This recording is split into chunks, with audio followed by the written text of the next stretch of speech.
Welcome to the Salmon Runs YouTube. Enjoy the video. You start by detangling and protecting the cap. This prevents tension that creates crunchy edges.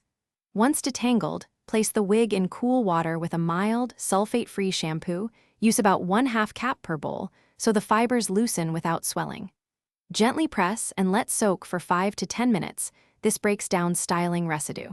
Make sure to work in sections and avoid scrubbing the base, because agitation roughens synthetic cuticles and sets the crunch into the ends and perimeter. Once rinsed, apply a silicone-free deep conditioner to restore slip and reduce stiffness. You want even coverage from mid-lengths to ends and leave it 3 to 5 minutes so fibers absorb, not weigh down. After conditioning, rinse with cool water until runoff is clear, then blot with a microfiber towel. Never wring, which distorts shape. Make sure to partially air-dry flat or use a low-heat steam. This helps reset the cuticle structure, so edges soften and return to a natural fall. You finish by applying a lightweight leave-in detangler, then comb gently with a wide-tooth tool and style using low heat or a steam brush. This shapes without recrunching. If edges remain fuzzy, a small trim or careful reknotting of the lace can tidy the hairline.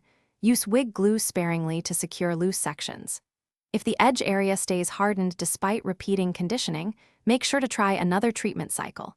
If it's still unresponsive, the fibers may be permanently damaged and require replacement. Thanks for watching. Consider subscribing if we helped you.